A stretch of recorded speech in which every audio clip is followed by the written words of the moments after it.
ಕೀರ್ತನೆಗಳು 34. ನಾನು ಯೆಹೋವನನ್ನು ಎಡೆಬಿಡದೆ ಕೊಂಡಾಡುವೆನು. ಆತನ ಸ್ತೋತ್ರವು ಯಾವಾಗಲೂ ನನ್ನ ಬಾಯಲ್ಲಿರುವುದು. ನನ್ನ ಮನಸ್ಸು ಯೆಹೋವನಲ್ಲಿ ಹಿಗ್ಗಿತ್ತಿರುವುದು. ಇದನ್ನು ದೀನರು ಕೇಳಿ ಸಂತೋಷಿಸುವರು. ನನ್ನೊಡನೆ ಯೆಹೋವನನ್ನು ಕೊಂಡಾಡಿರಿ. ನಾವು ಒಟ್ಟಾಗಿ ಆತನ ಹೆಸರನ್ನು ಘನಪಡಿಸೋಣ. ನಾನು ಯೆಹೋವನ ಸನ್ನಿಧಿಯಲ್ಲಿ ಬೇಡಿಕೊಳ್ಳಲು ಆತನು ಸದುತ್ತರವನ್ನು ಕೊಟ್ಟು ಎಲ್ಲಾ ಭೀತಿಯಿಂದ ನನ್ನನ್ನು ತಪ್ಪಿಸಿದನು. ಆತನನ್ನೇ ದೃಷ್ಟಿಸಿದವರು ಪ್ರಕಾಶವನ್ನು ಹೊಂದಿದರು. ಅವರ ಮುಖವು ಲಜ್ಜೆಯಿಂದ ಕೆಡುವುದೇ ಇಲ್ಲ.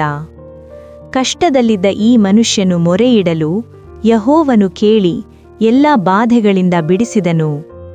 ಯೆಹೋವನ ಭಯಭಕ್ತಿಯುಳ್ಳವರ ಸುತ್ತಲೂ ಆತನ ದೂತನು ದಂಡಿಳಿಸಿ ಕಾವಲಾಗಿದ್ದು ಕಾಪಾಡುತ್ತಾನೆ.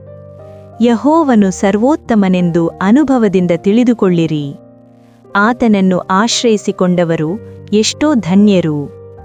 ಯೆಹೋವನ ಜನರೇ, ಆತನಲ್ಲಿ ಭಯಭಕ್ತಿಯುಳ್ಳವರಾಗಿರ್ರಿ. ಆತನಲ್ಲಿ ಭಯಭಕ್ತಿಯುಳ್ಳವರಿಗೆ ಯಾವ ಕೊರತೆಯೂ ಇರುವುದಿಲ್ಲ. ಪ್ರಾಯದ ಸಿಂಹಗಳಾದರೂ ಹೊಟ್ಟೆಗಿಲ್ಲದೆ ಹಸಿದಾವು. ಯೆಹೋವನ ಸನ್ನಿಧಿಯಲ್ಲಿ ಬೇಡಿಕೊಳ್ಳುವವರಿಗೆ ಯಾವ ಮೇಲಿಗೂ ಕಡಿಮೆಯಿಲ್ಲ.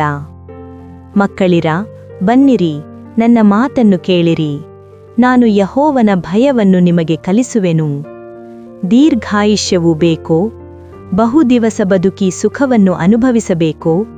ಹಾಗಾದರೆ ಕೆಟ್ಟದ್ದಕ್ಕೆ ಹೋಗದಂತೆ ನಾಲಿಗೆಯನ್ನು ಕಾದುಕೋ. ವಂಚನೆಯ ಮಾತುಗಳಿಗೆ ಬಿಡದೆ ತುಟಿಗಳನ್ನಿಟ್ಟುಕೋ. ಕೆಟ್ಟದ್ದನ್ನು ಬಿಟ್ಟು ಒಳ್ಳೆಯದನ್ನೇ ಮಾಡು. ಸಮಾಧಾನವನ್ನು ಹಾರೈಸಿ ಅದಕ್ಕಾಗಿ ಪ್ರಯತ್ನಪಡು.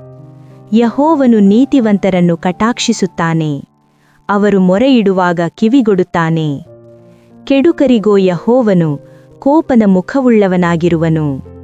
ಲೋಕದಲ್ಲಿ ಅವರ ನೆನಪೇ ಉಳಿಯದಂತೆ ತೆಗೆದುಹಾಕುವನು.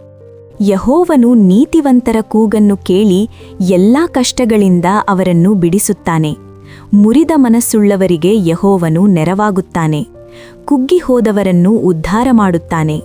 ನೀತಿವಂತನಿಗೆ ಸಂಭವಿಸುವ ಕಷ್ಟಗಳು ಅನೇಕವಿದ್ದರೂ ಯೆಹೋವನು ಅವೆಲ್ಲವುಗಳಿಂದ ಅವನನ್ನು ಬಿಡಿಸುತ್ತಾನೆ.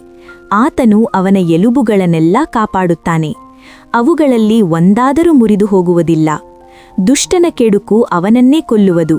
ನೀತಿವಂತನನ್ನು ದ್ವೇಷಿಸುವವರು ಅಪರಾಧಿಗಳೆಂದು ಎಣಿಸಲ್ಪಡುವರು. ಯೆಹೋವನು ತನ್ನ ಸೇವಕರ ಪ್ರಾಣವನ್ನು ವಿಮೋಚಿಸುತ್ತಾನೆ. ಆತನ ಆಶ್ರಿತರಲ್ಲಿ ಒಬ್ಬರಾದರೂ ಅಪರಾಧಿಯೆಂದು ಎಣಿಸಲ್ಪಡುವುದಿಲ್ಲ.